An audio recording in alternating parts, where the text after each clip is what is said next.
ये नरेशन हम लोग पढ़ चुके थे। नरेशन हम लोग क्या पढ़े थे? इम्पेरेटिव सेंटेंस का नरेशन। इम्पेरेटिव सेंटेंस की शुरुआत कैसे होगा? इम्पेरेटिव सेंटेंस का मतलब कल भी बताए थे कि वैसा सेंटेंस जिससे आपको रिक्वेस्ट का पता चले। रिक्वेस्ट मतलब अनुरोध का पता चले। जैसे मैं कहूँ प्लीज़ कम हेयर, यहाँ आइए, तो समझ जाना क्या है? Imperative sentence. टोटल आपको बताए थे पिछले क्लास में कि सेंटेंस 5 कैटेगरी का होता है। एक होता है एक असर्टिव सेंटेंस होता है, दूसरा इंटेरोगेटिव सेंटेंस होता है, तीसरा इम्पेरेटिव सेंटेंस होता है, चौथा ऑप्टेटिव सेंटेंस होता है, पांचवा एक्सक्लेमेटरी सेंटेंस होता है। पांचों सेंटेंस का हम लोग नरेशन सीखते हैं। असर्टिव सेंटेंस का नरेशन सीख चुके थे, इंट्रोगेटिव सेंटेंस का सीख चुके थे और इम्पेरेटिव सेंटेंस का आधा से ज़्यादा पार कर चुके थे। क्लियर है? आज उसको हम लोग कंप्लीट करेंगे। और भी कंप्लीट कैसे करेंगे? नेवर ऑलवेज वाला केस, नेवर वाला कर चुके हैं, ऑलवेज वाला केस देखेंगे, फिर ऑलवेज के बाद लेटेस्ट का केस देखेंगे, फिर एक और बचेगा लेट वाला, V1 वाला हो चुका है। क्लियर है? हाँ, फर्स्ट क्लास है, पेशेंस किसी लेक्चर सुनना है आपका, यानी 2 दिन के बाद जो लेक्चर स्टार्ट होगा वहाँ से पकड़ में आएगा। फिर भी ये सारी बातें बताऊँगा तो कुछ ना कुछ आपके दिमाग में जाएगा। आज के बाद कोई भी पूछे कि सेंटेंस कितने टाइप का, कह देना 5 होगा। कि क्लास में बैठे रहोगे कुछ ना कुछ सीखोगे, ज़ीरो नहीं होगे। क्लियर है? जहाँ से शुरुआत ज़िंदगी दे रही है वहाँ से भी करोगे तो कुछ ना कुछ ज़िंदगी में सीख ही लेते हैं। समझ पा रही? और दिन कभी अच्छे नहीं आते, अच्छे दिन बनाने पड़ते। क्लियर है? तो लेट्स स्टडी। अब देखो पिछली क्लास में सब पढ़ चुके थे। अब इन्हीं बात को हम लोग कह देते हैं ऑलवेज गो देयर, वहाँ हमेशा जाओ। क्या लिख रहे हैं? Always go there, always go there. अब बताइए इसको आप डायरेक्ट से इनडायरेक्ट में बदलोगे तो वैसे ही बदल लेना, नॉट टू को हटा देना। समझ पा रहे कि नहीं पा रहे? नॉट टू तो हट जाएगा क्योंकि वहाँ नेगेटिव था ना। ही ऑर्डर्ड हिम हो जाएगा, उसके बाद क्या लगाओगे? To go there, to go there, बस। ठीक है ना? क्लियर है? और कई जगह पे ऑलवेज को ऑलवेज लिखता है और कई जगह पे एक्सेप्ट मतलब उसको हटा देता। क्लियर है? तो देख लेना, अगर ऑलवेज लगा है तो आप लगाएंगे, नहीं तो छोड़ देंगे। बेहतर है उसको लगा ही लेना। ठीक है ना? अब इसको हटा दो। चलिए, ये बन गया आपका, ख़त्म। यही था वो वाला केस। ठीक है? He said to him always go there, he said ordered him हो जाएगा। देखो ऑलवेज गो देयर मतलब वहाँ हमेशा जाओ। मैं कहूँ गो देयर, वहाँ जाओ, इसका मतलब क्या है? वो आपको ऑर्डर दे रहा है ना, कमांड कर रहा है। क्लियर है? चलिए, तो उसको आप किस में बदलोगे? सेड टू को किस में बदलोगे? ऑर्डर में बदलोगे, टोल्ड में बदलोगे। उसके बाद हिम होगा, टू कॉमा इन्वर्टेड कॉमर्स के बदले टू लगाओगे। ऑलवेज का ऑलवेज लग भी सकते हो, एलिमिनेट भी कर सकते हो, और वहाँ पे गो देयर का गो देयर होगा। क्लियर है? पक्का ना? चलिए, अच्छा, एक वर्ड होता है जिसका मतलब होता है ऑर्डर। ऑर्डर मतलब होता है आज्ञा देना या आदेश देना। आदेश आप लोग कभी कभी देते हो, है ना? आदेश देना। क्लियर? एक और वर्ड होता है जिसका मतलब होता है कमांड। कमांड का मतलब भी वही होगा, आदेश देना, आज्ञा देना।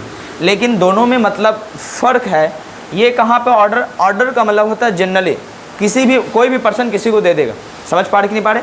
और जो कमांड होता है उसका मतलब आदेश देना, वो होता है ऑफिशियली तौर पे। ऑफिशियली मतलब जहाँ पे रैंकिंग के बाद आए, गवर्नमेंट सेक्टर में आए, कि हमेशा सीनियर लोग जूनियर को आदेश दे रहे हैं कि ये कीजिए। जैसे आर्मी में कभी जाओगे तो हमेशा सीनियर कमांड देता है, कमांड करता, आदेश देता है कि ये करो वो करो, उसको पनिशमेंट नहीं देता। ऐसा देखा कि नहीं देखा? तो उसको ही कमांड करते हैं। जो ऑफिशियली तौर पे आज्ञा दिया जाए, आदेश दिया जाए, उसको आप क्या कहोगे? कमांड। और जो जनरली आप लोग किसी को कहते हो, आज्ञा देते हो, वहाँ जाओ, यहाँ आओ, ये सब हो जाएगा ऑर्डर। दोनों का मतलब वही हिंदी निकालते हैं। क्लियर है? अब देखो मैं क्वेश्चन करता हूँ, यहाँ से आपको बदलना है। देखो एक क्वेश्चन यहीं पे था, ही ऐसे लिख देते हैं, द मेजर, मेजर एक पोस्ट है आर्मी में। The major said to soldier, to soldier, soldier मतलब क्या होगा? सोल्जर्स मतलब सैनिक। फिर कहेंगे शूट, शूट मतलब होता है गोली चलाना। Shoot at once, at once मतलब एक ही दफ़ा में सब लोग गोली चलाएं। ऐसा वो क्या कर रहा है? कमांड कर रहा है ना, आदेश दे रहा है। अब बताइए इसको आप जब डायरेक्ट नरेशन हो उसको इनडायरेक्ट में बदलोगे तो आप क्या बताओगे? टोल्ड में बदलोगे कि ऑर्डर में बदलोगे कि कमांड में बदलोगे? कमांड करना पड़ेगा। यहाँ पे रिपोर्टिंग वर्क किस में बदलेगा? कमांड में बदलोगे। तो दा का दा लगाना, दा मेजर लिखना पड़ेगा। उसके बाद यहाँ रिपोर्टिंग वर्क जो वर्ब है किसके अकॉर्डिंग चेंज होता है? तो रिपोर्टेड स्पीच के अकॉर्डिंग चेंज होगा। जिनका फर्स्ट क्लास हो सकता है नहीं मालूम होगा रिपोर्टेड स्पीच क्या है, रिपोर्टिंग वर्ब क्या है, तो सब मतलब नहीं मालूम है तो कोई बात नहीं, जब आपका शुरुआत क्लास होगा तो उसमें आप कवर कर लेना।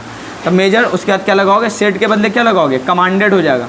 कमांडेड होगा ना, कमांडेड। किसको क्या है? सोल्जर्स। उसके बाद क्या लगाओगे? यहाँ पे क्या लगाओगे?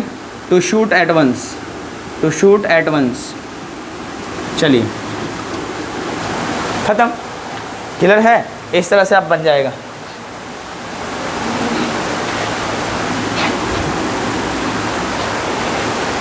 अब मेन है हम लोग लेटेस्ट वाला केस देखेंगे। ये तो बना लिए ना, ये कमांड वाला भी कर ही लेना। हाँ, अगर मेजर सेज होता तो यहाँ पे कमांड्स हो जाता, क्योंकि ये पास्ट में है सेड, इसीलिए कमांडेड में बदले। क्लियर है?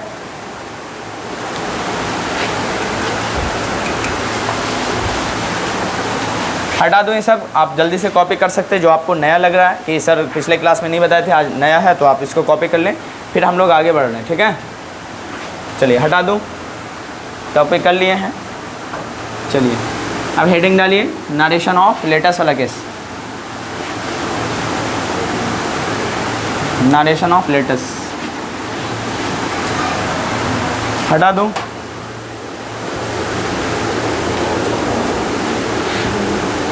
चलिए पहले कुछ बातें समझ जाते हैं। इसका मतलब होगा नरेशन ऑफ लेटेस्ट, और लेटेस्ट को आप क्या लिखते हो, एपोस्ट्रोफे, ऐसा कर सकते हो, लेट्स। ठीक है ना, लेटेस्ट बराबर ऐसा कर हो, लेट्स। देखो आप पहले हिंदी लिखवा लेता हूँ। मैं कहूँ चलो चलते हैं, चलो चलते हैं, ऐसा बोलते हैं ना, चलो चलते हैं, चलो खेलते हैं, चलो खेलते हैं, ऐसा कभी सुना है आप खुद कहीं कहें, कभी ना कभी कहे होंगे।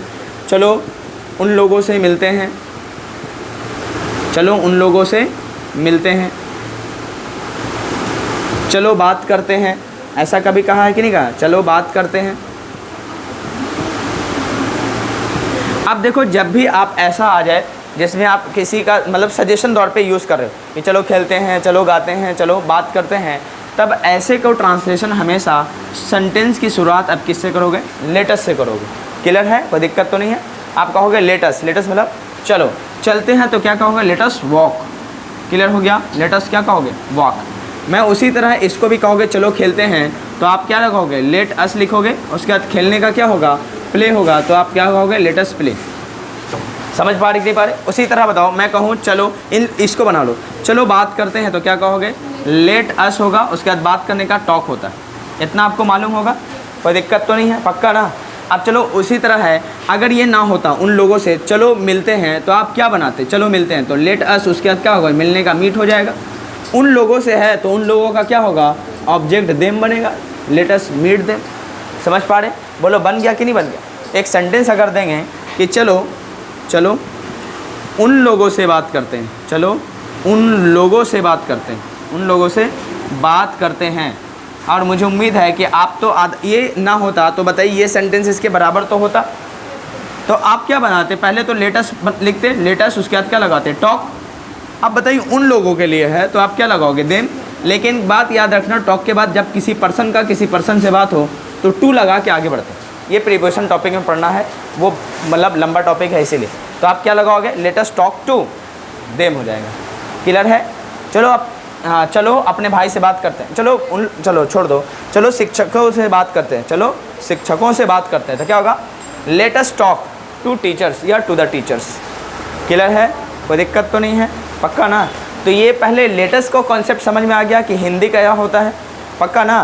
पहले इनको आप कॉपी कर लीजिए, फिर मैं हटा दूंगा, हटाने के बाद अगला इसी का मतलब नरेशन डायरेक्ट से इनडायरेक्ट करवाना स्टार्ट करेंगे।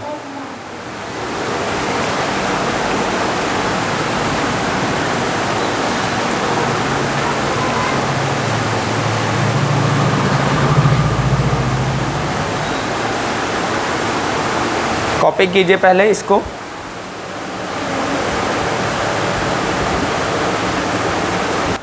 चलिए अब इसको मैं हटा देता हूँ। अंडरस्टैंडिंग तो आ चुकी है। चलिए आप लोग एक टाइम में पर्सन पढ़े होंगे, याद करो कि 3 तरह का पर्सन होता है, first person, second person, third person. पढ़े थे, याद है आपको? फर्स्ट पर्सन में आई वी होता है, सेकंड पर्सन में यू होता है, थर्ड पर्सन में इसके अलावा सब होता है। आई वी यू को छुड़ाकर सब थर्ड पर्सन। क्लियर है? चलिए ये तो पढ़े होंगे। अब यही बात हम लोग आगे पढ़ेंगे। देखो मैं कहता हूँ he said to me comma inverted comma let us go there, let us go there. ठीक है, अब देखिए डायरेक्ट नरेशन है, इसको इनडायरेक्ट में चेंज करना। देखो मैं कहूँ लेट्स गो देयर, इसका मतलब क्या है, कोई आपको सुझाव दे रहा है, चलो वहाँ चलते हैं, है ना। लेट्स टेक मेडिसिन, चलो दवाई ले लेते हैं, इसका मतलब कोई आपको सुझाव दे रहा है, एडवाइस दे रहा है, ये तो कह सकते हैं आप, है ना। लेट्स मीट हिम, चलो उन लोगों से मिलते हैं। अब जब भी होगा ही तो आपको बताए थे ये रिपोर्टेड स्पीच होता है, जो कॉमा इन्वर्टेड कॉमास के अंदर जो सेंटेंस होता है उसको रिपोर्टेड स्पीच कहते हैं, याद है आपको। और यही रिपोर्टेड स्पीच के अकॉर्डिंग रिपोर्टिंग वर्ब को आप चेंज करते हैं। लेटस गो देयर का मतलब हो कोई आपको सजेशन दे रहा है तो याद करो इसको आप किस में बदलोगे, सजेस्टेड। और याद करो सजेस्टेड के बाद डायरेक्ट ऑब्जेक्ट नहीं लिखेंगे, प्रीपोजिशन लगा के ही लिखना पड़ेगा। क्यों लिखना पड़ेगा, इसका कॉन्सेप्ट मैंने बताया भी था, क्लियर है। अब ही सजेस्टेड टू मी, उसने मुझे सुझाव दिया। कॉमा इन्वर्टेड कॉमास के बदले आप दैट लगाओगे, लेट का यूज़ खत्म करोगे। यहाँ पे देखो अस का सब्जेक्ट क्या बनाओगे, वी लगाओगे। समझ में आया, कोई दिक्कत तो नहीं है। उसके बाद बताइए, एक ज़माने आपको मॉडल बताए थे कि जो सजेशन या एडवाइस देने के लिए एक मॉडल का यूज़ करोगे जिसका नाम है शुड। जैसे वी शुड गो देयर, हमें वहाँ जाना चाहिए। We should talk to them, हम लोग को उन लोगों से बात करना चाहिए। तो यहाँ पे आप जैसे ही सजेशन का बात लेट खत्म होगा, लेटेस्ट को यूज़ करके आप वी में बदलोगे तो यहाँ पे आप मॉडल का यूज़ करेंगे जिसका नाम है शुड। क्यों शुड करें, समझ रहे, सजेशन का मतलब बोध रहे वहाँ पे मीनिंग रह पाए इसीलिए। उसके बाद सीधा सीधा क्या लगाएंगे, गो देयर। क्लियर है, कोई दिक्कत की बात तो नहीं है, पक्का ना। अब चलो, ये क्वेश्चन था, डायरेक्ट से आपने इनडायरेक्ट बता दिया, कोई दिक्कत की बात नहीं। हाँ, जिनका फर्स्ट क्लास में मैं बार बोल रहा हूँ, पेशेंस के साथ सिर्फ समझना है, नहीं समझ में आया तो कोई बात नहीं, ठीक है ना। सबको देखो, हमेशा इंसान वही समझता है जो पहले से थोड़ा ज्ञान लेकर आता है उसके रिलेटेड।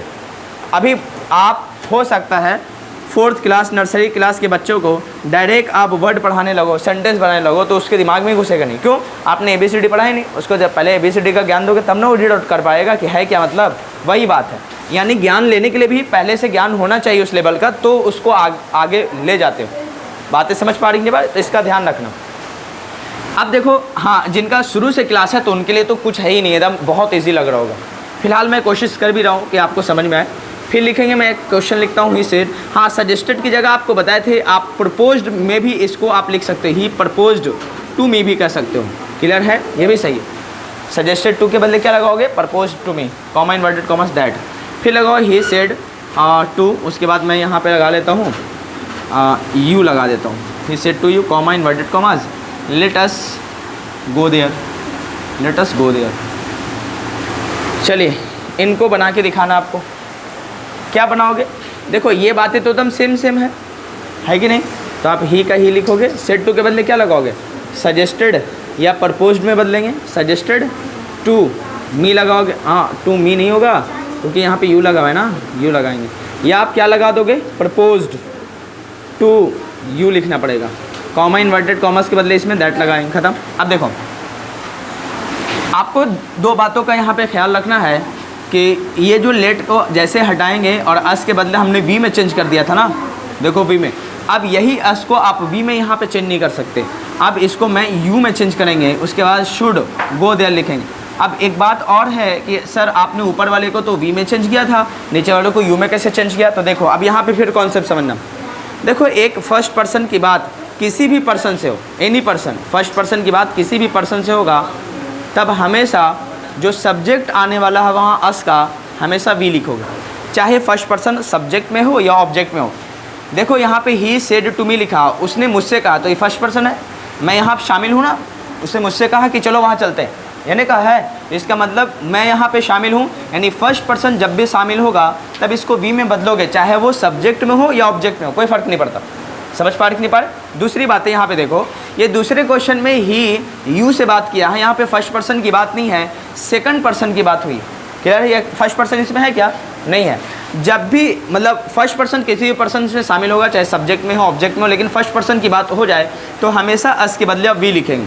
दूसरी बात, हो सकता है फर्स्ट पर्सन को छोड़कर सेकंड पर्सन थर्ड पर्सन से बातें करे, फर्स्ट पर्सन से बातें ना करे, थर्ड पर्सन से बात करे, तब हमेशा यह हो सकता है थर्ड पर्सन की बातें, किसकी, थर्ड पर्सन की बातें आप सेकंड पर्सन से कर लो, तो भी इनके बदले आप जो सब्जेक्ट आप लिख रहे हो अस के बदले, है ना, अस के बदले वहाँ पे आपको यू चेंज करना पड़ेगा। क्यों ऐसा होगा, देखो मैं कहूँ ही सेड टू यू, उसने आपसे कहा, मैं शामिल नहीं हूँ, समझ पा रहे कि नहीं पा रहे, तो आप ही ना जाएंगे वहाँ, मैं तो नहीं जा सकता, इसीलिए यहाँ पे यू लिखना पड़ेगा अस के बदले। समझ पा रहे कि नहीं पा रहे, क्लियर है। अब तीसरी बात है, ये तो फर्स्ट स्टेप खत्म कि फर्स्ट पर्सन किसी भी पर्सन के साथ होगा, चाहे सब्जेक्ट के प्लेस पे हो ऑब्जेक्ट के प्लेस पे हो, तो हमेशा अस के बदले आप भी लगाएंगे। दूसरी बात यह है कि सेकंड पर्सन की बातें थर्ड पर्सन से हो या थर्ड पर्सन की बातें सेकंड पर्सन से हो, फर्स्ट पर्सन नहीं आ सकता, अगर फर्स्ट रहेगा तो फिर से भी बदल देंगे। समझ पा रहे कि नहीं पा रहे। सेकंड पर्सन फर्स्ट पर्सन को छोड़कर थर्ड पर्सन सिर्फ आए तो अगर होगा तो किसी में बदलोगे, यू में बदलेंगे। एक बात और है, अगर हो सकता है सर सेकंड पर्सन ना आए, थर्ड पर्सन की बातें थर्ड पर्सन से ही हो जाए, समझ पा रही कि नहीं? पर ऐसा भी तो केस हो सकता है, तब हमेशा उसको आप अस के बदले दे में बदलोगे और कोई चांस नहीं हो सकता। क्लियर है? कोई दिक्कत तो नहीं है? तो आप बताओ ये वाला बातें समझ में आ गया है? कोई दिक्कत तो नहीं है? पक्का? अभी देखो यहाँ पे, अब मैं इसके बातें पहले मतलब इतनी बातें मैं समझा रहा हूँ, फिर कॉन्सेप्ट लिखवाऊंगा हेडिंग में। क्लियर है कि नहीं कि कैसे कैसे चेंज कर रहे हैं? पहले ये बातें समझ में आया कि फर्स्ट पर्सन किसी भी पर्सन के साथ होगा उसका सब्जेक्ट भी बनेगा, सेकंड पर्सन थर्ड पर्सन के साथ हो या थर्ड पर्सन सेकंड पर्सन के साथ हो उसका सब्जेक्ट यू बनेगा, थर्ड पर्सन की बातें थर्ड पर्सन से होगा तो उसका सब्जेक्ट दे बनेगा। समझ पा रहे कि नहीं पा रहे? कोई दिक्कत तो नहीं है यहाँ पे? देखो दूसरा क्वेश्चन तक यू कैसे चेंज हुआ समझ में आ गया होगा। अब मैं तीसरा क्वेश्चन ले लेता हूँ यहीं पे दम छोटा सा में, और उसको मैं बना के दिखाऊंगा। देखिए मैं लिखूँ ही, उसके बाद मैं लिखता हूँ said, he said to her लिख देता हूँ। बोलो अभी समझ में आए? थर्ड पर्सन है कि नहीं है? थर्ड पर्सन और कॉमा इन्वर्टेड कॉमा, उसके बाद क्या है? Let us go there. तो बताइए आप इसको किस में बदलोगे? तो मुझे उम्मीद है कि ही का ही लिखोगे, ही प्रपोज्ड या सजेस्टेड टू हर लिखोगे, कॉमा इन्वर्टेड कॉमास के बदले दैट लगाओगे, लेट को हटा दोगे, अस के बदले यहाँ पे बताइए यू आएगा, वी आएगा या दे आएगा? दे आएगा। अब दे आएगा तो यहाँ पे सजेशन की बात है, एडवाइस की बात है, तो आप क्या लगाओगे? शुड लगाओगे, दे शुड गो देयर हो जाएगा। बोलो बनाने आ गया है? कोई दिक्कत तो नहीं है? अब लिखिए कुछ बातें, लिखो। जब इम्पेरेटिव सेंटेंस की शुरुआत लेटस से होती है, चलिए जब इम्पेरेटिव सेंटेंस की शुरुआत लेटस से होती है, जब इम्पेरेटिव सेंटेंस की शुरुआत लेटस से होती है, जब इम्पेरेटिव सेंटेंस की शुरुआत लेटस से होती है, जब इम्पेरेटिव सेंटेंस की शुरुआत लेटस से होती है, तब उसका डायरेक्ट से इनडायरेक्ट नरेशन इस तरह बनाते हैं। डायरेक्ट से इनडायरेक्ट नरेशन इस तरह बनाते हैं, इस तरह बनाते हैं। पहला नंबर में लिखोगे रिपोर्टिंग वर्ब को सजेस्टेड टू या प्रपोज टू। देखो यहाँ पे सजेस्ट भी हो सकता है, समझ पा रहे कि नहीं पा रहे, और प्रपोजेस भी हो सकता है, डिपेंड करेगा रिपोर्टिंग वर्ब प्रेजेंट में होगा तब। रिपोर्टिंग वर्ब को सजेस्टेड टू या प्रपोज्ड टू, रिपोर्टिंग वर्ब को सजेस्टेड टू या प्रपोज टू में बदल देते हैं,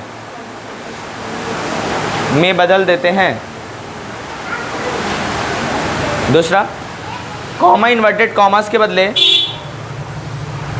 पहला समझ में आ गया? रिपोर्टिंग वर्ब को सजेस्टेड टू या प्रपोज टू में बदल देते हैं। दूसरा नंबर में कॉमा इन्वर्टेड कॉमास के बदले दैट का प्रयोग करते हैं, कॉमा इन्वर्टेड कॉमास के बदले दैट का प्रयोग करते हैं, कॉमा इन्वर्टेड कॉमास के बदले दैट का प्रयोग करते हैं, कॉमा इन्वर्टेड कॉमास के बदले दैट का प्रयोग करते हैं। लेट को हटाकर, लेटस को देखो, लेटस को हटाकर उसके बदले, लेटस को हटाकर उसके बदले सब्जेक्ट में, लेटस को हटाकर उसके बदले सब्जेक्ट में वी, यू या दे में बदलते हैं, वी, यू या दे में बदलते हैं, वी, यू या दे में बदलते हैं।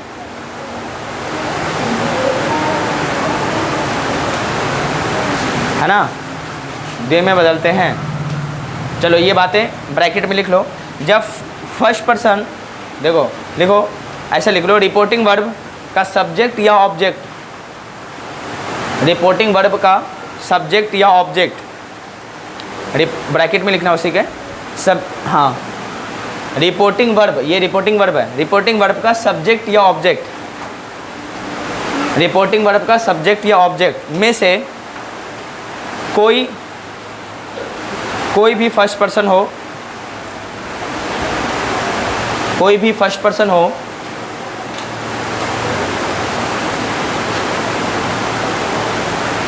तो लेटेस्ट का सब्जेक्ट भी होगा, लेटेस्ट का सब्जेक्ट भी होगा, लेटेस्ट का सब्जेक्ट भी होगा, लेटेस्ट का सब्जेक्ट भी होगा, लेटेस्ट का सब्जेक्ट क्या होगा? भी। सब्जेक्ट या ऑब्जेक्ट कोई भी हो, मतलब समझ पा रहे कि नहीं, फर्स्ट पर्सन हो गया तो हमेशा किसको बदलोगे? लेटेस्ट के बदले भी लिखना, दूसरा उसी में लिखना। फर्स्ट पर्सन को छुड़ाकर, फर्स्ट पर्सन को छुड़ाकर उसी में लिखना। फर्स्ट पर्सन को छुड़ाकर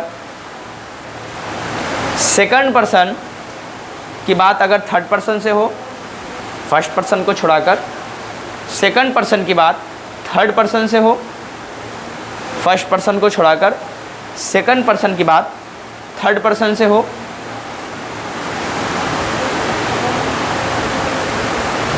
फर्स्ट पर्सन को छुड़ाकर सेकंड पर्सन की बात थर्ड पर्सन से हो, या थर्ड पर्सन की बात सेकंड पर्सन से हो, या थर्ड पर्सन की बात सेकंड पर्सन से हो,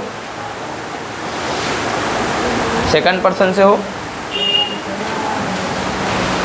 तो लेटेस्ट का सब्जेक्ट भी यू होगा, तो लेटेस्ट का सब्जेक्ट यू होगा, तो लेटेस्ट का सब्जेक्ट यू होगा, तो लेटेस्ट का सब्जेक्ट यू होगा, तो लेटेस्ट का सब्जेक्ट यू होगा, तो लेटेस्ट का सब्जेक्ट क्या होगा? यू होगा। उसी में लिखना। अगर थर्ड पर्सन की बातें थर्ड पर्सन से हो, अगर थर्ड पर्सन की बातें थर्ड पर्सन से हो, अगर थर्ड पर्सन की बातें थर्ड पर्सन से हो, अगर थर्ड पर्सन की बातें थर्ड पर्सन से हो, अगर थर्ड पर्सन की बातें थर्ड पर्सन से हो, तो लेटेस्ट का सब्जेक्ट दे होगा, तो लेटेस्ट का सब्जेक्ट दे होगा, तो लेटेस्ट का सब्जेक्ट दे होगा, तो लेटेस्ट का सब्जेक्ट दे होगा, तो लेटेस्ट का सब्जेक्ट दे होगा। हो गया? कोई दिक्कत तो इसमें नहीं है। अब तीनों एग्जाम्पल आप फट से उतार लीजिए। ये बातें मैंने समझा दिया, लिखवा दिया है, तो आपको लिखने की इसमें ज़रूरत तो है नहीं तो आप शॉर्ट ट्रिक में वैसे लिख सकते थे। क्लियर है? तो क्या इसका एग्जाम्पल नंबर 1, नंबर 2, नंबर 3 कर लोगे? फट से कर लीजिए। ठीक है, लिख लिए हैं? ये एग्जाम्पल है आपका, उसके बाद एग्जाम्पल लिखे। जो लोगों ने लिख लिया उसके नीचे उन्होंने मेंशन कर लिया है तो कोई बात नहीं है, वो भी सही है। ये लोग पहले हो सकता लिख लिए हैं, बाद में वो लिखे हैं तो भी सही है। लिखना मांगता है, समझना मांगता है। ठीक है, बोलो कोई दिक्कत इसमें तो नहीं है? हैं? मैं बार बार बोलता हूँ, कोई भी दुनिया में सीख के नहीं आए बाबू, सब लोग मेहनत किए हैं तो सीखे हैं। समझ में? फ़र्क ये है कि कोई ज़्यादा मेहनत किया, कोई कम किया। समझ पा रहे? कोई इसमें दो राय की बात नहीं। बोलो, अब मैं एक सेंटेंस देता हूँ, आप चौथा क्वेश्चन बना के मुझे दिखाएंगे। मैं लिखता हूँ ही, उसके बाद मैं लिखता हूँ क्या, ऐसा लिख लेता हूँ, माई फ्रेंड, ऐसा लिख लो। My friend said to, says कर लेता हूँ, says to me, comma inverted commas, let us talk to her, let us talk to her, ये वाला बनाइए। या लेटस के बदले आप लेट्स भी ले सकते हो, बताए थे ना, लेट्स टॉक टू हर बनाइए। तो इसको आप चोरी कर सकते हैं, पूरा अलाउड है बोर्ड पे से। आप लेटस का सब्जेक्ट क्या होगा, मुझे उम्मीद है समझ में आ गया होगा। बोलो,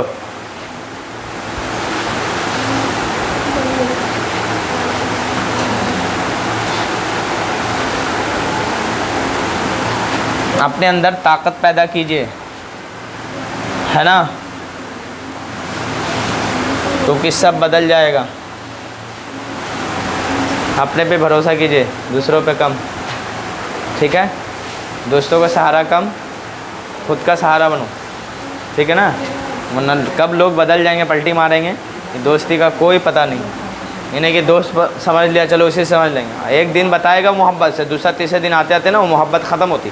तो एक बार काम करा के किसी से देख लीजिए, पहली दफ़ा में जो उस मोहब्बत से काम कर देगा, दूसरा तीसरा दफ़ा चौथा दफ़ा आते आते वो मोहब्बत धीरे धीरे ख़त्म हो जाती। कहेगा ये तो धंधा बना लिया, हटाओ यार। इससे रिस्पेक्ट भी आपकी कम होगी। ठीक है ना, इस बात का ध्यान रखते हुए आगे बढ़ना आपको। मुझे उम्मीद है ये आपने बना लिया होगा। माई फ्रेंड सेज के बदले आप क्या लगाओगे यहाँ पे? आप बताओ, प्रपोज्ड में मत बदल देना, ना ही आप सजेस्टेड में बदलना। यहाँ प्रेजेंट है तो यहाँ आप सजेस्ट में लिखोगे। अरे ये भी तो सजेस्ट में बदलेगा, एस लगेगा, समझे कि नहीं समझे। और सजेस्ट उसके बाद क्या लगाओगे, to me, comma inverted commas के बदले दैट। यहाँ पे क्या बनाओगे, वी होगा, शूट का शूट बनाओगे, वी शूट क्या लगाओगे, टॉक टू हर लगा देना पड़ेगा, टॉक टू हर। चलिए ये बन गया है ना, ख़त्म। अब हेडिंग डालिए। अच्छा एक और केस है इसमें, ऐसा कर ही लेता हूँ। देखो कभी कभी है लेट से स्टार्ट ही नहीं होगा, हो सकता है लेट से स्टार्ट हो, क्लियर। अब चलो पहले लेट का मैं हिंदी बता देता हूँ, ताकि कई लोग हैं वो हिंदी मतलब इसको हटा देता हूँ, हटाऊँ। चलिए मैं कुछ भी आपको लिखूँ और उसका हिंदी ना मालूम हो तो बेकार हो जाएगा फिर, है ना। पहले मैं उसका हिंदी वर्ड मतलब बता देता हूँ कि देखो लेट का मतलब होता क्या। चलिए मैं लिखता हूँ, आप कभी कभी बोलते हो ना मुझे जाने दीजिए, मुझे खेलने दीजिए, मुझे पढ़ने दीजिए, है ना, मुझे उन लोगों से बात करने दीजिए। जब भी ऐसा होगा तो सेंटेंस की शुरुआत लेट से करोगे। जैसे मैं कहूँ let me go there, let me go there. चलो ऐसा छोटा और सेंटेंस लेता हूँ, लेट मी गो, इसका मतलब क्या होगा, मुझे जाने दीजिए, मुझे जाने दीजिए। इसका मतलब कोई आपको मतलब रोक लगा रहा है, आप परमिशन उससे ले रहे हो, मुझे जाने दीजिए। उसी तरह अगर कहें कि मुझे बात करने दीजिए, मुझे बात करने दीजिए, करने दीजिए, और मैं इसको कहूँ कि इंग्लिश में बोलिए इसको, तो कुछ नहीं करना है, किससे शुरुआत करना है, लेट। मुझे का मतलब क्या समझोगे, मी। बात करने का क्या होगा, टॉक, लेट मी टॉक। और तो कुछ है नहीं, बात करने का टॉक होता है, लेट मी टॉक। उसी तरह मैं कहूँ मुझे लिखने दीजिए, मुझे लिखने दीजिए, मुझे लिखने दीजिए, क्या बनेगा बताओ, बन जाएगा फट से, क्या बनेगा बोलिए, लेट होगा, मी होगा, उसके बाद लिखने का क्या होगा, राइट होगा, बोलो होगा। उसी तरह लिख लेता हूँ, मुझे पढ़ने दीजिए, मुझे पढ़ने दीजिए, क्या बनेगा, मुझे पढ़ने दीजिए, क्या बनेगा, लेट होगा, मुझे का मी होगा, लेट में, उसके बाद पढ़ने का क्या होगा, रीड, लेट मी रीड। बोलो समझ में आ रहा है कि नहीं आ रहा, कोई दिक्कत तो इसमें नहीं आया। थोड़ा सा सेंटेंस अगर बढ़ा दें, थोड़ा दूसरा ले लेता हूँ, उसे पढ़ने दीजिए, उसे पढ़ने दीजिए, उसे पढ़ने दीजिए, तब क्या बनेगा बताओ आपको कुछ है। उसे का मतलब क्या होता है, ही या हर वाला कैसे होगा, शी या हर, तो आप लेट का लेट लगाओगे, उसके बाद क्या लगाओ, उसे का आप तो हिम लिख सकते हो या इनके बदले हर लिख सकते हो, और पढ़ने का क्या होगा, आप रीड हो जाएगा, बस ख़त्म। जैसे मैं कहूँ मेरे भाई को पढ़ने दीजिए, तो लेट माई ब्रदर रीड हो जाएगा, बोलो समझ में। मेरी बहन को पढ़ने दीजिए, लेट माई सिस्टर रीड होगा। मैं कहूँ मुझे पढ़ने दीजिए, और दूसरा ले लेता हूँ, ऐसा ले लो कि राम को पढ़ने दीजिए, तो लेट राम रीड होगा। राम को जानने दीजिए, लेट राम गो हो जाएगा। मेरे भाई को जानने दीजिए, लेट माई ब्रदर गो हो जाएगा। बोले समझ में आ रहा है लेट वाला केस, कोई दिक्कत तो नहीं है, पक्का। हाँ पहले इसको कॉपी कर लीजिए, फिर वाला इसका आप नरेशन बता देता हूँ फट से, डायरेक्ट से इनडायरेक्ट में कैसे चेंज करोगे, जल्दी कॉपी करो। चलिए समझ में आ गया ये वाला हिंदी सेंटेंस। अब आते हैं इसका डायरेक्ट से इनडायरेक्ट कैसे करते हैं। पहले मैं इसको इरेज कर देता हूँ।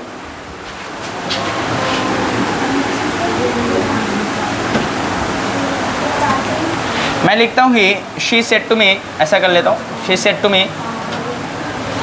चलो शी सेड कर लूँ, शी सेड, उसने कहा let me go there, let me go there. इसका मतलब समझ में आ गया ना, लेट मी गो देयर मतलब मुझे वहाँ जाने दीजिए। और ये क्वेश्चन आपका, आप बताओ किसे बदलोगे, शी का शी लिखोगे। और याद करो लेट या लेटेस्ट वाला केस में सेट को किसमें बदल रहे थे, प्रपोज्ड में बदल रहे थे, याद है आपको।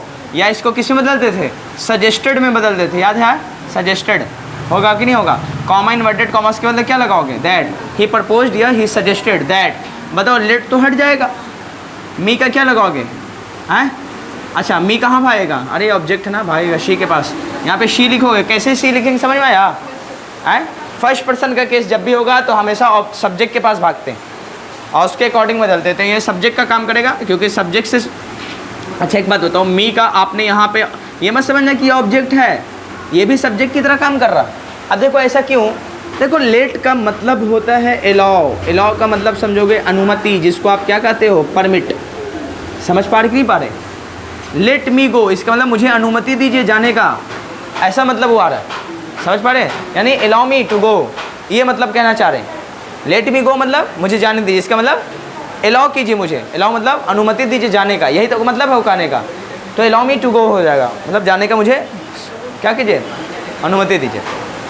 तब खुद बताओ, लेट क्या है, वर्ब है, और वर्ब के बाद क्या लगाते हैं, तो ऑब्जेक्टिव फॉर्म लगाते हैं। गिव मी लिखते हैं, गिव आई तो लिख नहीं सकते, इसलिए ये वर्ब होने के कारण आपको क्या लिखना पड़ रहा है वहाँ पे, ऑब्जेक्टिव फॉर्म, लेकिन सब्जेक्ट का काम कर रहा है। इसीलिए यहाँ पे मी को हटा, यहाँ पे गए, मी के फर्स्ट पर्सन का केस है तो कहाँ जाएंगे, सब्जेक्ट के पास। सब्जेक्ट यहाँ पे शी है, तो ये भी तो सब्जेक्ट का काम कर रहा है ना, दैट हटाने के बाद तो क्या लगाओगे, शी। अब याद करो, प्रपोज या सजेशन के लिए आप क्या लगाते थे, शुड, तो क्या कहोगे, she should go there, she should go there. समझ पा रहे कि नहीं पा रहे, ये हो जाएगा। और ये तो समझ में आ गया है। इनका ऐसा भी बनता है कभी कभी, शी उसके बाद क्या लगाओगे, प्रपोज्ड, शी प्रपोज्ड, या प्रपोज्ड के बदले क्या लगाओगे, सजेस्टेड, उसके बाद यहाँ पे दैट लगाओगे। दूसरा ये भी हो सकता है, शी उसके बाद पैसिव इसका बनाओ, शुड का क्या होगा, passive voice should be allowed हो जाएगा, should be allowed to go, should be allowed to go there, ये भी पैसिव वॉइस सही है। समझिए सर कि he should be, she should be allowed, उसे आज्ञा दी जानी चाहिए टू गो देयर, वहाँ जाने का। क्लियर है। तो अब एक क्वेश्चन दे रहे हैं, आप बनाएंगे। पहले ये क्वेश्चन कॉपी कर लीजिए, आंसर कॉपी कर लीजिए, और लेट का मतलब ये सब साइनोनिम्स है, और शी ये दूसरा स्टेप बन गया इसका। और एक क्वेश्चन यहाँ पे दे रहा हूँ, आप बनाएंगे। शी ऐसा कर लेता हूँ, ही सेड कर लेता हूँ, he said comma inverted commas, let her go there, let her go there, उसे जाने दीजिए। या आप लेट हर गो देयर बहुत बार हो चुका है ना, गो देयर वाला, लेट हर कम इन लिख लो, लेट हर कम इन मतलब उसे अंदर आने दीजिए, लेट हर कम इन, लेट हर कम इन मतलब उसे अंदर आने दीजिए। ये वाला बना के दिखाइए मुझे। चलिए देखो, है तो बहुत सारी बातें, लेकिन आपके अकॉर्डिंग पढ़ा के छोड़ देते हैं, ठीक है, इसको हटा देते हैं। हाँ, कोई दिक्कत तो इसमें नहीं है। अब इनको हटा देते हैं फिलहाल। देखो, एक ज़माने में आप क्वेश्चन टैग का नाम सुने थे, याद है आपको, बोलो, क्वेश्चन टैग का नाम सुना है। जैसे मैं बोलूँ आप आएंगे ना, ऐसा सुना है कि नहीं सुना, आप आएंगे ना, ऐसा सुना, वह बात करेगा ना, ऐसा बोलते कि नहीं सुनते, आप आएंगे ना, आप आएंगे ना, आप आएंगे ना, आप आएंगे ना, इसका मतलब आप आएंगे ना, इसका मतलब समझ रहे हैं। वो पूछ रही है, कंफर्म कर रही है कि आप वहाँ पहुँचेंगे कि नहीं पहुँचेंगे, ठीक है ना। आप बताओ, बोलने वाला क्या ये कंफर्म है कि आप आएंगे। मैं बोलूँ आप आएंगे, इसका मतलब मैं कंफर्म हूँ आप फ्यूचर में पहुँचेंगे। आप आएंगे ना, इसका मतलब डॉट है, यस या नो वाला कंफर्मेशन आप देंगे जिससे बात हो रही है, यस या नो में। समझ में आया। इसको ही क्वेश्चन टैग कहते हैं। जैसे आप आएंगे तो पूरा पूरा सेंटेंस हो गया, यहाँ तक बताओ पूरा सेंटेंस आप आएंगे, और ना वाला क्वेश्चन हो गया तो समझ लो क्वेश्चन टैग होगा। टैग का मतलब समझ रहे हो, कोई चीज़ आपका ब्रांड लगना हो, ठीक है, मतलब कुछ लोगो लग जाना, तो ये लोगो ही से ना का मतलब समझ रहे हो यस या नो, हाँ या नहीं, बोलने वाला कंफर्म नहीं है। अगर ये यहाँ तक लिखा होता आप आएंगे, इसका मतलब मैं सेंटेंस पूरा बोल चुका हूँ, मुझे उम्मीद है कि आप पहुँचेंगे। क्लियर है। आप आएंगे ना कह दूँ तो कंफर्म नहीं है। अब जैसे मैं बोलूँ आप बात करेंगे ना, इसका मतलब बोलने वाला कंफर्म नहीं कि आप बात करेंगे या नहीं। समझ पा रहे हैं। इसका मतलब आप जवाब दोगे यस या नो में। अब ये क्वेश्चन टैग आप जब बनाते हो तो आप देखोगे, याद करो वो ज़माना जिसमें जैसे मैं बोलूँ आप आएंगे ना, आप आएंगे ना, आप इसका ट्रांसलेशन अगर करोगे तो आप क्या कहोगे, यू विल लगाएंगे, उसके बाद क्या लगाओगे, कम, यू विल कम मतलब आप आएंगे, उसके बाद कॉमा लगाओगे। इसी आप हेल्पिंग वर्ब का इसका टैग निकालते हो। याद करो आप टैग कैसे निकालते हो, अगर पूरा स्टेटमेंट सेंटेंस पॉजिटिव है तो क्वेश्चन टैग नेगेटिव होगा, और विल प्लस नॉट को आप वोंट कहते हैं। विल प्लस नॉट को क्या कहोगे, वोंट कहोगे। तो अगर ये पॉजिटिव है तो इसका क्वेश्चन टैग क्या होता है, नेगेटिव, तो इसीलिए क्या लगाओगे, वोंट लगा देंगे। क्लियर है। वोंट के बाद जो सब्जेक्ट है उसको रिपीट करते हैं। अगर प्रोनाउन फॉर्म है तो प्रोनाउन फॉर्म रिपीट होगा, अगर नॉन फॉर्म है तो नॉन फॉर्म को प्रोनाउन फॉर्म में बदलेंगे, उसके बाद वहाँ पे रिपीट करेंगे। तो यहाँ पे ऑलरेडी प्रोनाउन फॉर्म है तो आप वोंट यू लिख के छोड़ देंगे। अब इसका एग्जैक्ट ट्रांसलेशन हो गया, आप आएंगे ना, इसका मतलब will you come won't you. समझ में आया। जैसे मैं कहूँ आप बात करेंगे ना, जैसे मैं बोलूँ आप बात करेंगे ना, करेंगे ना, तो आप इसका ट्रांसलेट कर लो, क्या बनाओगे, क्या बनाओगे, यू विल लगाओगे, यू विल टॉक, यही नहीं लिखेंगे, यू विल टॉक, इसका मतलब आप बात करेंगे। कॉमा लगा लेना। ना के लिए क्या लगाते हैं, विल का नेगेटिव फॉर्म क्या बनाओगे, वोंट लगाओगे। उसके बाद ये सब्जेक्ट को यहाँ पे क्या लगा दोगे, रिपीट कर दोगे। अगर इन केस क्या होता है यहाँ पे, अगर किसी पर्सन का नाम होता कि राम बात करेगा ना, श्याम बात करेगा ना, तो यहाँ पे राम विल टॉक हो जाएगा, उसके बाद क्या लगाएंगे, वोंट, उसके बाद यहाँ पे राम का प्रोनाउन फॉर्म ही निकलेगा, उसके बाद यहाँ पे ही लगाएंगे। ऐसा होता तो मैं इमेजिन दिला रहा हूँ। मुझे उम्मीद है क्वेश्चन टैग समझ में आ गया। ये बेसिक में है, ये बहुत बड़ा चैप्टर है, यहाँ से 1-2 क्लास इसमें जाते हैं तब खत्म होता है। 1-2 क्लास मतलब 2 से 3 घंटा क्लियर हुआ तब ये खत्म होगा। फिलहाल बताओ, एक वर्बली समझ में आया कि क्वेश्चन टैग क्या होता है, क्लियर है, पक्का ना। अब देखो इसका पहले इसको कॉपी कर लीजिए, उसके बाद हम लोग इसका नरेशन डायरेक्ट से इनडायरेक्ट वाला केस सीखते हैं। फट से इसको कॉपी कीजिए। उसके बाद हम लोग ऑप्टेटिव सेंटेंस और एक्सक्लेमेटरी सेंटेंस सीख लेंगे। चलिए एक क्वेश्चन लिखिए आप, क्वेश्चन टैग पे हेडिंग डालिए narration of question tag, narration of question tag. ये क्वेश्चन टैग का आप नरेशन कैसे बनाएंगे, narration of question tag, heading डालिए narration of question tag, narration of question tag. देखो क्वेश्चन लिखेंगे, he said to me, comma inverted commas, will you help the poor, will you help the poor, won't you, won't you. चलिए अब यहाँ तक देखो पढ़ के आए थे। चलो ऐसा कर लो, हटाओ, पूरा सेंटेंस पहले लिख लो, you will help the poor करो, you will help the poor, won't you. आप गरीबों की मदद करेंगे ना, ये मतलब निकलेगा वो। Will you will help the poor, won't you, समझ में आया। Will you help the poor इसका मतलब क्या समझोगे, आप गरीबों की मदद करेंगे, वोंट यू मतलब है ना, समझ में आया। चलिए इसका डायरेक्ट से इनडायरेक्ट एक बार मेरे साथ देखो। सबसे पहले आपको ही का ही लिख देना है, समझ में आया। खुद बताओ, मैं कहूँ आप यहाँ आएंगे ना, ये वर्ड से आपको क्या, इस सेंटेंस से क्या मतलब चल रहा, कोई आपको ऑर्डर दे रहा है या आपसे रिक्वेस्ट कर रहा है, आप मेरी मदद करेंगे ना, इसका मतलब क्या है, आपसे कोई रिक्वेस्ट कर रहा है। तो आप रिपोर्टिंग वर्ब हमेशा कहते हैं रिपोर्टेड स्पीच के अकॉर्डिंग रिपोर्टिंग वर्ब का चेंजेस होता है, तो आप रिक्वेस्टेड में इसको बदलोगे। क्यों रिक्वेस्टेड में बदला, समझ में आया, कोई दिक्कत तो नहीं है। यहाँ पे क्या लगाओगे, रिक्वेस्टेड मी, समझ में आ गया। अब खुद बताइए, ये पूरा स्टेटमेंट है, तो कॉमा इन्वर्टेड कॉमर्स के बदले आप क्या लगाओगे, दैट लगाओगे। आप खुद बताओ यहाँ पे, अब देखो जो आपका ये है क्या नाम है, क्वेश्चन टैग, वो हट जाएगा क्योंकि आप इसमें मेंशन कर रखे हैं, रिक्वेस्ट का मतलब वो हट जाएगा। तो सेकंड पर्सन किसके अकॉर्डिंग चेंज होगा, आई, बदल दो, बदलोगे, बना दो, आई लगाओगे, वुड लगाओगे, आई हेल्प द पुअर लिखेंगे, ख़त्म, वोंट यू हट जाएगा। बोलो समझ में आ रहा है, पक्का। यानी क्वेश्चन टैग हटा देंगे, कॉमा इन्वर्टेड कॉमर्स के बदले दैट लगाएंगे, उसके बाद रिपोर्टिंग वर्ब को रिक्वेस्टेड में, रिक्वेस्ट या रिक्वेस्ट में बदलेंगे। समझ पा रहे कि नहीं पा रहे, पक्का। और बाकी जैसे था पहले वाला rule regulation, second person object के अकॉर्डिंग, फर्स्ट पर्सन सब्जेक्ट के according, third person no change, reporting verb अगर पास्ट में हो तो चेंज ऑफ टेंस होगा, बिल्कुल वैसे ही है, क्लियर है। चलो एक और क्वेश्चन। मैं देखो पहली बार अगर कोई पढ़ रहा है फर्स्ट क्लास, उतनी बातें समझ में नहीं आएगी, मैं बार बार कर रहा हूँ, ठीक है ना, क्योंकि उनको पूरा कॉन्सेप्ट चाहिए। विल को कोई वुड में बदलें, क्योंकि रिपोर्टिंग वर्ब पास्ट में, समझे कि नहीं समझे, इसलिए विल का वुड में बदलें, समझे। क्वेश्चन टैग हट गया क्योंकि रिक्वेस्ट में बदल दिया है रिपोर्टिंग वर्ब को, उसका मीनिंग यहाँ चला आया, क्लियर। सेकंड पर्सन ऑब्जेक्ट के अकॉर्डिंग चेंज होता, मी का यहाँ आई बदल दें। फिर भी मैं कोशिश कर रहा हूँ कि आप समझें, पक्का। चलिए यहाँ पे आओ, ये क्वेश्चन है आपका, she said to him, comma inverted commas,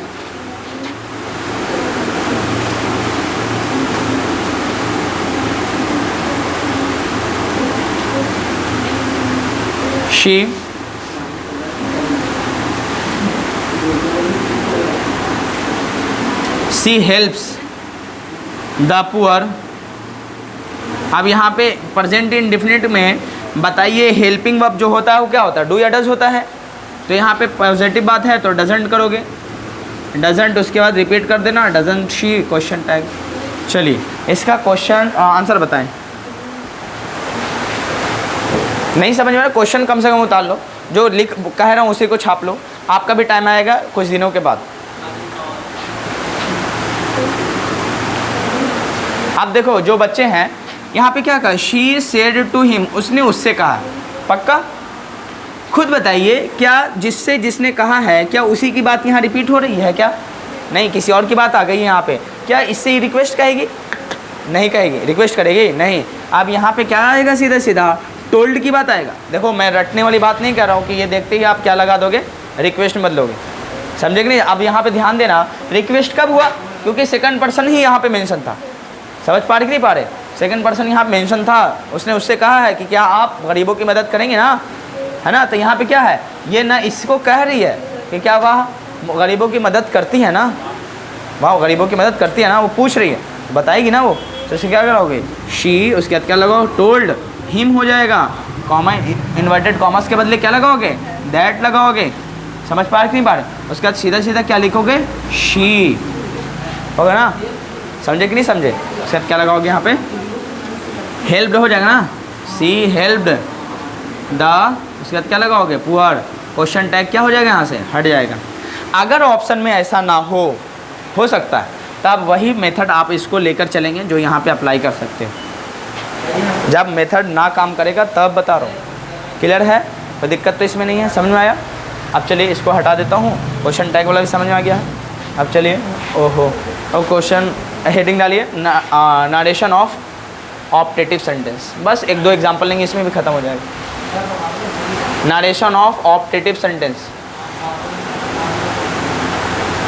optative sentence, imperative sentence आपका ख़त्म। Narration of optative sentence, narration of optative sentence लिख लिए। नरेशन ऑफ ऑप्टेटिव सेंटेंस, देखो ऑप्टेटिव सेंटेंस होता क्या, वैसा सेंटेंस जिससे दुआ, बद्दुआ, विश मतलब कामना, या प्रे मतलब प्रार्थना का पता चले, वो सेंटेंस को आप ऑप्टेटिव सेंटेंस कहेंगे। क्लियर है? कोई दिक्कत तो नहीं है? ऑप्टेटिव सेंटेंस की शुरुआत में से होती है, और कभी कभी में नहीं आता है, लास्ट में देखोगे एक्सक्लेमेटरी मार्क्स रहेगा। समझ में आया? में से शुरुआत होगा, एंड में एक्सक्लेमेटरी मार्क्स रहेगा। कभी कभी में नहीं भी रहता है, डायरेक्ट सब्जेक्ट से शुरुआत होगा, लेकिन एंड में एक्सक्लेमेटरी मार्क्स रहेगा। और सब्जेक्ट सिंगुलर हो प्लुरल हो, हमेशा वर्ब वहाँ प्लुरल ही आएगा, सिंगुलर नहीं आ सकता, क्योंकि वहाँ पे बताओ ऑप्टेटिव सेंटेंस में से शुरुआत होगा। में अगर हट भी गया तो में क्या होता है, मॉडल, और मॉडल क्या लेता है, बेस फॉर्म। तो हमेशा में क्या लगाओगे, बेस फॉर्म यानी प्लुरल हो। क्लियर? चलो अब देखो, मैं एक सेंटेंस लेता हूँ, मैं कहूँ may you pass the exam. इससे मतलब क्या पता चलेगा, may you pass the exam, आप एग्ज़ाम पास कर जाएं। May you pass the exam, जैसे मैं कहूँ may you get well soon, इसका मतलब क्या समझोगे, आप जल्द ठीक हो जाएं। समझे कि नहीं समझे? हाँ, मैं कहूँ मे यू लिव लॉन्ग, इसका मतलब आपकी उम्र लंबी हो, आप हज़ारों वर्ष तक जिएं, ये मतलब आ रहा है। तो बताओ तीनों सेंटेंस से क्या पता चल रहा है, दुआ का पता चल रहा है कि नहीं पता चल रहा? अब मैं इसको मान लेता हूँ कॉमा इन्वर्टेड कॉमास के अंदर मान लेता हूँ, इस सेंटेंस को कॉमा इन्वर्टेड कॉमास के अंदर मान लेता हूँ, ठीक है। और मैं यहाँ पे लिख देता हूँ question, he said to me. अब इसका आप डायरेक्ट से इनडायरेक्ट बनाएंगे। अब देखो मेरे साथ चलो, खुद बताओ, मैं बार बार बोलता हूँ ये रिपोर्टेड स्पीच है और ये रिपोर्टिंग वर्ब है। रिपोर्टेड स्पीच के अर्थ अनुसार रिपोर्टिंग वर्ब को आप बदलेंगे। आप खुद बताइए, ही का ही लिखेंगे, सेड टू के बदले आप यहाँ पे जाएंगे, may you pass the exam, आपको दुआ दे रहा कि आप पास कर जाए एग्ज़ाम, यही ना कह रहे हैं। आप सीधा सीधा यहाँ पे क्या बदलोगे, ब्लेस्ड में बदलोगे। ब्लेस्ड का मतलब क्या होता है, दुआ देना, ब्लेस्ड में हो जाएगा। किस में बदलोगे, ब्लेस्ड। ये सेड है इसीलिए आप पास्ट में इसको भी बदलोगे, ही ब्लेस्ड। किसको दिया है, मुझको दिया, ही ब्लेस्ड में। समझ में आया? कॉमा इन्वर्टेड कॉमास के बदले इसमें भी क्या लगाएंगे, दैट लगाएंगे। खत्म, क्योंकि एक सेंटेंस बनने जा रहा। ऑप्टेटिव सेंटेंस को आप असर्टिव वर्ब फॉर्म में बदलोगे। ऑप्टेटिव सेंटेंस है, में से शुरुआत होता है। असर्टिव का मतलब होता है पहले सब्जेक्ट बाद में वर्ब, समझे। लेकिन बदल तो दोगे कि समझो कि you may pass the exam ऐसा लिखा हुआ मान लो, तब ये सेकंड पर्सन ऑब्जेक्ट के अकॉर्डिंग चेंज होगा। मी का क्या बनाओगे, आई बनाओगे। समझ पा रहे कि नहीं पा रहे? और आई के अकॉर्डिंग में है, रिपोर्टिंग और पास्ट में है, तो मे का बनाए थे माइट। समझे कि नहीं समझे? और पास द एग्ज़ाम लिखना पड़ेगा, तब ये सही होगा। बोलो समझ में आया कैसे कैसे चेंज करोगे? हाँ पक्का। इसका मतलब क्या कहोगे, इसका मतलब चलो लिख ही लो इसको भी, ना भूल जाओगे। लिखो, जब रिपोर्टेड स्पीच में, अगर टाइम हो गया तो छोड़ देता हूँ, एक्सक्लेमेटरी मार्क्स नेक्स्ट में कर लेता हूँ, अच्छे से पढ़ाएंगे। फिलहाल इस तो कर लो। लिखो, जब रिपोर्टेड स्पीच के अंदर ऑप्टेटिव सेंटेंस आता है, जब रिपोर्टेड स्पीच के अंदर ऑप्टेटिव सेंटेंस आता है, जब रिपोर्टेड स्पीच के अंदर ऑप्टेटिव सेंटेंस आता है, जब रिपोर्टेड स्पीच के अंदर, जब रिपोर्टेड स्पीच के अंदर ऑप्टेटिव सेंटेंस आता है, तब उसका डायरेक्ट से इनडायरेक्ट नरेशन, तब उसका डायरेक्ट से इनडायरेक्ट नरेशन इस तरह बनाते हैं, तब उसका डायरेक्ट से इनडायरेक्ट नरेशन इस तरह बनाते हैं, डायरेक्ट से इनडायरेक्ट नरेशन इस तरह बनाते हैं। पहला नंबर में लिखिए, रिपोर्टेड स्पीच के अर्थ अनुसार, पहला नंबर में लिख लिए, जब रिपोर्टेड स्पीच के अंदर ऑप्टेटिव सेंटेंस आता है तब उसका डायरेक्ट से इनडायरेक्ट नरेशन इस तरह बनाते हैं। हो गया, पहला नंबर में लिखोगे, पहला नंबर हाँ, रिपोर्टेड स्पीच के अर्थ अनुसार रिपोर्टिंग वर्ब को, रिपोर्टिंग वर्ब को ब्लेस, कर्स, CURAC, कर्स, ब्लेस मतलब होता है BLESS, ब्लेस, इसका मतलब होता है दुआ, कर्स मतलब होता है बद्दुआ, शराब जिसको कहते हैं आप, बद्दुआ, ठीक है। प्रे, प्रार्थना, प्रे, प्रार्थना,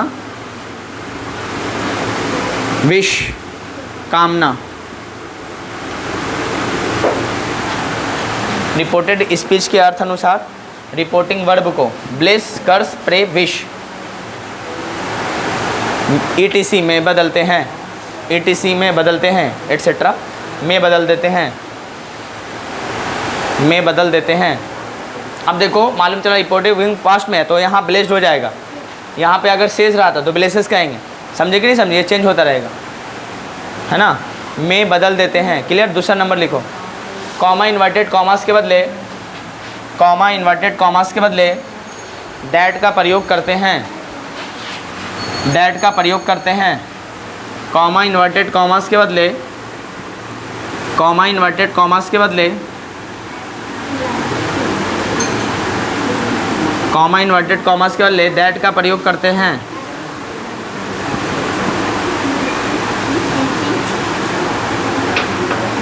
कॉमा इन्वर्टेड कॉमास के बदले दैट का प्रयोग करते हैं।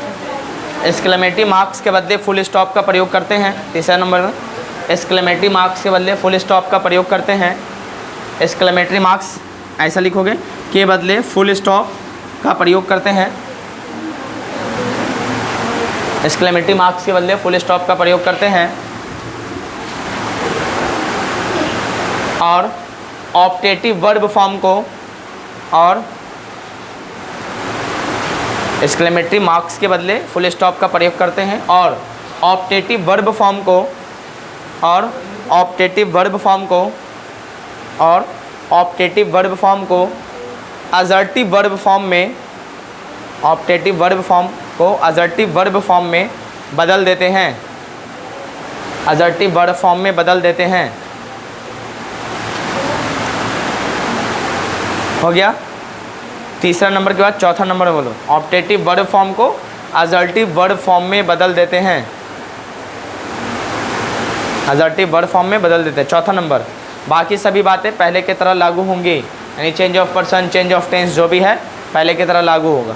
बाकी सभी बातें पहले की तरह लागू होंगी, बाकी सभी बातें पहले की तरह लागू होंगी। चलिए, अब ये आपका 3 क्वेश्चन है, एक मैंने बना रखा है और दूसरा आपको, तीसरा आपको बना लेना है। उसके बाद घर जाइए, फिर से मैं एक बार इसको रिपीट करूँगा, ख़त्म नहीं हुआ अभी, इसमें बहुत सारी बातें बाकी होगी, मैं बता दूंगा। फिर आपका एक्सक्लेमेटरी मार्क्स का, एक्सक्लेमेटरी सेंटेंस का एंडिंग हो जाएगा। इसको कॉपी कीजिए। हाँ, कोई डाउट है सर कैसे हो रहा है तो आप मुझसे पूछ सकते हैं। बस मेहनत करते जाओ, इतनी मेहनत करो कि नाउम्मीदी आपके अंदर से ख़त्म हो जाए, ठीक है ना, क्योंकि तुमसे बेहतर तुम्हें कोई जानता नहीं है। ठीक है, चलिए और कोई डाउट है तो मुझसे पूछ लेना।